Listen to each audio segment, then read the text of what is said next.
Hello friends, आपका बहुत बहुत स्वागत है आपके अपने यूट्यूब चैनल निशाई क्लासेज में। फिजिक्स का आपको जो वीडियो जो है ये 6 बजे आपको प्रतिदिन शाम को प्रोवाइड हो जाएगा। 15 तारीख के बाद, मकर संक्रांति के बाद ये जो है आपका इसको लाइव वीडियो भी मिलेगा उतने ही टाइम 6 बजे। अभी मैं 2-3 वीडियो आपको प्रोवाइड कर रहा हूँ और ये वो वीडियो हैं जो बहुत ही इंपॉर्टेंट हैं। कल मैंने एक वीडियो बनाया, उस पर आपको बहुत सारा प्यार मिला, बहुत अच्छा लगा। वीडियो को ज़्यादा से ज़्यादा शेयर कीजिए। और ये टारगेट हमारा है 2023 कि हमें अच्छे नंबर लाने हैं। तो आइए देखते हैं उसी श्रृंखला में अपना दूसरा वीडियो। दो समांतर धारावाही ऋजुरेखी तारों के बीच लगने वाले बल के सूत्र, इस सूत्र का निगमन आपको करना है। ये आया था 2013, 17 और 20 में। यही क्वेश्चन जो है कन्वर्ट करके आ सकता है इस प्रकार से। दो समांतर धारावाही चालकों के बीच कार्य करने वाले चुंबकीय बल का सूत्र ज्ञात कीजिए, इसकी सहायता से एम्पियर की परिभाषा भी दीजिए। तो ये क्वेश्चन आपका इस बार आ गया है, इसकी सहायता से एम्पियर की परिभाषा दीजिए। फिर भी मैं आपको बता दूंगा, 1 नंबर में क्वेश्चन ये आया हुआ है। और ये क्वेश्चन जो है थोड़ा सा घूम के भी आ सकता है कि L मीटर लंबाई के दो समांतर तारों जिनके मध्य की दूरी R मीटर है तथा जिनमें I1 और I2 एम्पियर की धाराएं प्रवाहित हो रही हैं कि मध्य प्रति एकांक लंबाई पर बल का सूत्र ज्ञात करना है। तो यही आपको प्रूव करना है। तो आइए देखते हैं इसको कैसे प्रूव करते हैं। ये क्वेश्चन बहुत इंपॉर्टेंट है, 2023 में पूरे इसके आने के चांसेस हैं। तो यहाँ पर क्या करेंगे, इसने क्या कहा है कि दो समांतर धारावाही चालक। तो हम लोग क्या करेंगे कि दो समांतर धारावाही चालक ले लेते हैं, मतलब कि दो वायर हमने ले लिए, दो समांतर हैं वो। एक को हमने ए बी माना, दूसरे को हमने सी डी मान लिया। एक में धारा जो है I1 प्रवाहित हो रही है और एक में I2 प्रवाहित हो रही है। बहुत ध्यान समझना, बहुत इंपॉर्टेंट है, 3 नंबर का क्वेश्चन है। फिर चालकों के बीच की दूरी इसने बता रखी है कितनी, R है, या आप चाहे जो मान लीजिए, R मीटर मान लीजिए, समथिंग कुछ भी R है, R मीटर ही मान लेते हैं इसको, R मीटर है। तथा प्रत्येक चालक में जो प्रत्येक चालक जो है उसकी लंबाई कितनी हम मान लेते हैं, वो लंबाई हम प्रत्येक चालक की L मान लेते हैं। तो फिर यहाँ पर क्या होगा, धारावाही चालक AB के कारण CD के किसी बिंदु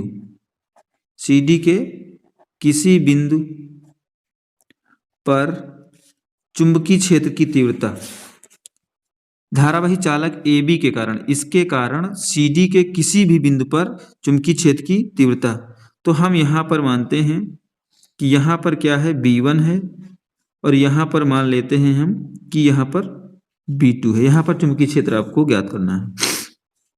तो यहाँ पर बिंदु B मान लिया उसको, मैंने उसकी तीव्रता के लिए हमने B डिनोट किया है, लेकिन हमने माना क्या है उसको, B1।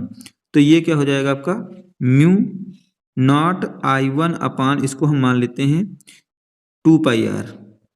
क्या हो जाएगा, 2 पाई R। इसको इक्वेशन नंबर हम 1 मान लेते हैं। फिर क्या करते हैं, चूंकि चालक CD जो है चुंबकीय क्षेत्र B1 के लंबवत है, देख रहे हैं आप, चालक CD जो है वो चुंबकीय क्षेत्र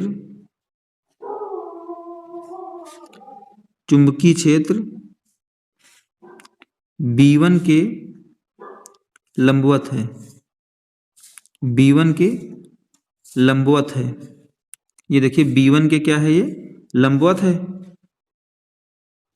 अतः इसकी लंबाई पर लगने वाला बल, तो इसकी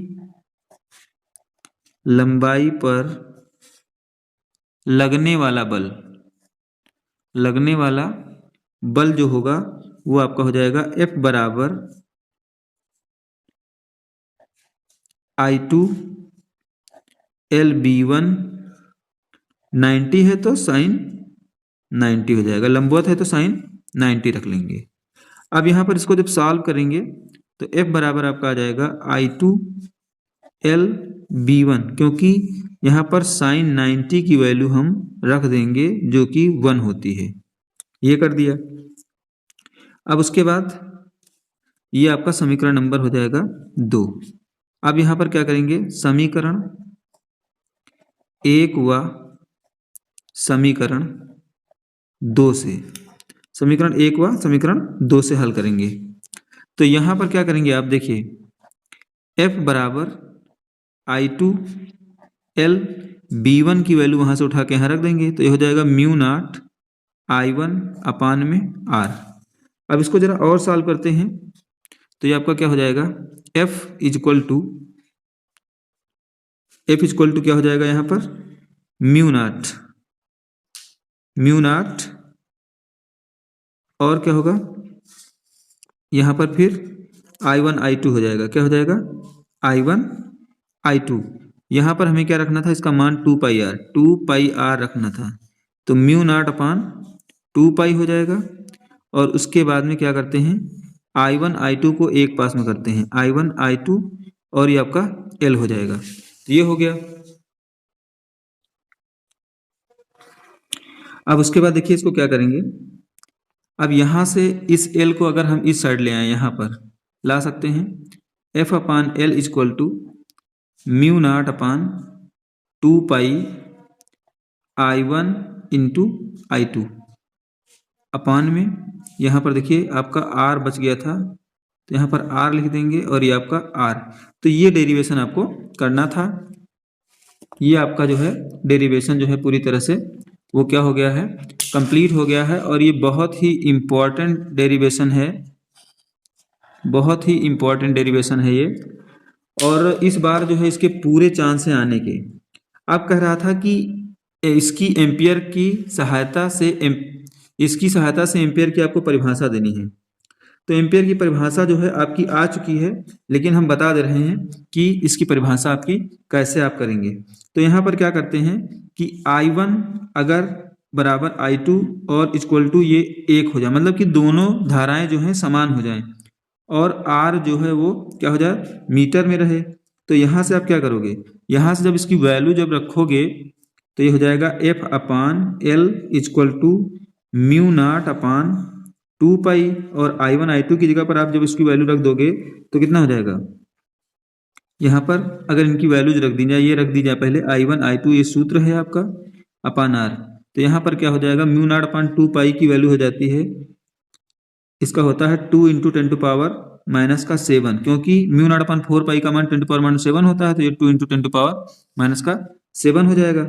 अब उसके बाद यहाँ पर अगर I1 I2 का मान रखेंगे तो वो क्या हो जाएगा, 1 हो जाएगा। और R को भी हम क्या मान लें, 1 मीटर मान लेते हैं, तो वो भी क्या हो जाएगा 1। तो यहाँ से जब ये चीज़ आपकी निकलेगी तो ये आपका निकलेगा कितना, 2 इंटू 10 टू पावर माइनस का 7 न्यूटन मीटर। न्यूटन इसलिए कि बल का मात्रक न्यूटन होता है और एल का मात्रक मीटर होता है, तो ये हो जाएगा। अब यहाँ से जब हम परिभाषा बनाएंगे तो आपकी परिभाषा बनेगी कि 1 एम्पियर जो है, 1 एम्पियर धारा का वह मान होता है जो निर्वात में 1 मीटर दूरी पर स्थित 2 लंबे समांतर चालकों में प्रवाहित होने पर उनमें से प्रत्येक की एकांक लंबाई जो है 2 × 10 की पावर माइनस 7 न्यूटन का बल लगाती है। तो ये आपका एम्पियर का परपथी नियम के हिसाब से, एम्पियर के सहायता से हमने इसका परिभाषा बताया। आइए देखते हैं अगला क्वेश्चन। ये भी बहुत इंपॉर्टेंट क्वेश्चन है, 2 नंबर में पूछा जा सकता है। सिद्ध कीजिए कि mu naught equal to 1/c² संकेतों के अर्थ सामान्य हैं। ये आपका 2017 में पूछा गया है। दिखाइए कि निर्वात में प्रकाश की चाल c equal to 1/√μ0 into epsilon naught होती है। 2015 में ये क्वेश्चन पूछा गया है। तो आइए देखते हैं इसको कैसे करेंगे। बहुत ही आसान तरीके से मैं इसको बताऊंगा। यहाँ पर आप एक चीज जानते होंगे, म्यू नॉट की वैल्यू जो है 4 pi into 10 to power minus का 7 होती है और इसका मात्रक न्यूटन पर एम्पियर स्क्वायर होता है। उसी प्रकार से यहाँ पर हम एप्सिलॉन नॉट की अगर बात करें तो एप्सिलॉन नॉट का मान हम यहाँ से निकालेंगे 1/4 pi epsilon not equal to आपको पता होगा 9 into 10 to power 9 newton metre square पर कूलाम स्क्वायर होता है। अगर यहाँ से हम एप्सिलॉन नॉट की वैल्यू निकाल लें, एप्सिलॉन नॉट की वैल्यू यहाँ से हम निकालेंगे तो ये आपका मान आएगा कुछ इस प्रकार से 4 पाई इंटू 9 इंटू 10⁹ आ जाएगा। म्यू नॉट और इप्सिलॉन नॉट के मान हमने निकाल लिए। अब हम क्या करते हैं कि किसी में रख लें, अगर इससे करना है तो ये रख लेते हैं। तो यहाँ पर क्या दिया गया है, mu not epsilon not equal to C square prove करना है। तो यहाँ पर म्यू नॉट का मान कितना है, म्यू नॉट का मान आपका है 4 पाई इंटू 10⁻⁻7 और इप्सिलॉन नॉट का मान आप रखोगे तो वो कहाँ चला जाएगा, वो डिनोमिनेटर के पास चला जाएगा। तो 4 पाई इंटू 9 इंटू 10⁻, कितना हो जाएगा, 9 हो जाएगा। यहाँ से 4 पाई से 4 पाई कैंसिल आउट होगा, तो यहाँ पर आपका क्या बचेगा, 10⁻⁻7 अपान में 9 इंटू 10⁻9 बच जाएगा। और अब जब इसका सॉल्व करेंगे तो ये आपका हो जाएगा 1/9 इंटू 10⁻, ये 9 प्लस का और वो नीचे आएगा तो प्लस का वो भी हो जाएगा, तो कितना हो जाएगा 16। अब इसको और जब क्लियर करेंगे तो ये आपका हो जाएगा 1/3 इंटू 10⁸ का ये होल स्क्वायर लिखा हुआ है। और यहाँ पर c इक्वल टू 3 इंटू 10⁸ आपको पता है कि ये होता है मीटर पर सेकेंड। निर्वात में प्रकाश की चाल इतनी होती है। तो यहाँ से आप इसको क्या ले सकते हैं, 1/c², ये हो गया म्यू नॉट इप्सिलॉन नॉट की वैल्यू। अब अगर आपको ये चीज़ प्रूव करना है जो दूसरा वाला था, इसको आप यहाँ से कैसे प्रूव करेंगे, तो यहाँ पर आप क्या करोगे, ये लिखोगे c² इक्वल टू 1/म्यू नॉट इप्सिलॉन नॉट, इनके स्थान को परिवर्तित कर देंगे। अब यहाँ से c का मान जब आप निकालोगे तो ये हो जाएगा 1/म्यू नॉट इप्सिलॉन नॉट। ये आपका प्रूव हो गया। ये क्वेश्चन बहुत ही आसानी से प्रूव हो गया और ये क्वेश्चन आपका आ सकता है 1 या 2 नंबर में। आइए देखते हैं अगला क्वेश्चन। ये भी क्वेश्चन बहुत ही इंपॉर्टेंट है, बायो-सेवर्ट का नियम।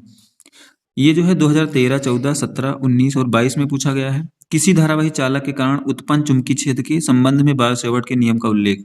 ये आपका 15 और 18 और 19 में पूछा गया। ये क्लास 12th के लिए ही इंपॉर्टेंट नहीं, ये क्लास 10th के लिए भी बहुत ही इंपॉर्टेंट क्वेश्चन है। तो आइए देखते हैं कैसे करते हैं इसको। थोड़ा सा मैं इसके बारे में बताऊंगा आपको।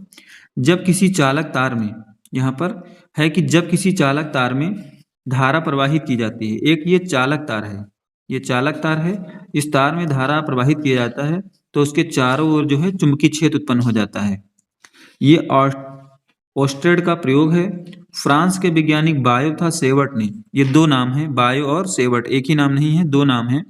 बायो तथा सेवर्ट ने सन 1820 में, 1820 ईस्वी में विभिन्न धारावाही चालकों द्वारा उत्पन्न चुंबकीय क्षेत्रों का अध्ययन करने के लिए अनेक प्रयोग कर डाले। बहुत सारे प्रयोग उन्होंने किए। इन प्रयोगों के आधार पर उन्होंने यह बताया कि किसी धारावाही चालक के लघु अवयव, माने जो छोटे अवयव जो होते हैं, जैसे डेल के द्वारा उत्पन्न चुंबकीय क्षेत्र में किसी बिंदु P पर क्षेत्र का मान जो हो जाएगा डेल B निम्नलिखित कारकों पर डिपेंड करता है।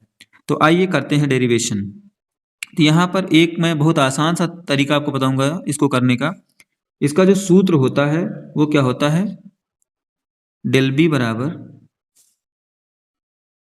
Mu not upon 4 pi I del L sine theta upon में r², ये आपका सूत्र है। इसी का आपको डेरिवेशन करना है। तो एक चीज मैं आपको बता दूं कि अगर ये चीज आपको पता चल गई है तो इससे जो है आपका बहुत ही ज्यादा बेनिफिट होना तय है। यहाँ पर क्या होगा, इसको हम कैसे करेंगे, अब ये देखिए मैं कैसे तरीका बता रहा हूँ कि अगर ये आपको सूत्र याद है तो आपको कुछ नहीं करना। ये तो आपका कांस्टेंट है, ये कांस्टेंट के लिए यूज किया जाता है। जब व्युत्क्रमणपाती या अनुक्रमणपाती का चिन्ह हटाते हैं तो एक कांस्टेंट देते हैं। यहाँ पर क्या करना है, ये जिसे मल्टीप्लाई में है वैसे आप कर लीजिए। देखिए यहाँ पर आप क्या करोगे, डेल बी अनुक्रमणपाती है किसके, धारा के, और यहाँ पर डेल बी जो है अनुक्रमणपाती किसके होगा, डेल एल के, और फिर डेल बी अनुक्रमणपाती होगा साइन थीटा के, फिर डेल बी अनुक्रमणपाती हो जाएगा, व्युत्क्रमणपाती हो जाएगा 1/r²। मतलब जो लिखा गया है उसी को आपको अलग अलग कर देना है। ये अगर सूत्र आपको पता है तब ऐसा आप करोगे। अब यहाँ पर लिखोगे क्या कि यहाँ पर आपको लिखना है कि प्रवाहित धारा, यहाँ पर आप लिखोगे चालक में जो प्रवाहित धारा है, प्रवाहित धारा जो होती है, चालक में प्रवाहित धारा जो होती है वो क्या होती है, I के प्रवाहित धारा I चुंबकीय क्षेत्र के अनुक्रमानुपाती होती है। क्या होती है?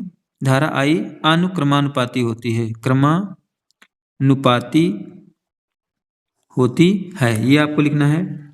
सेकंड में ये आपको फर्स्ट इक्वेशन इसको मान लीजिए।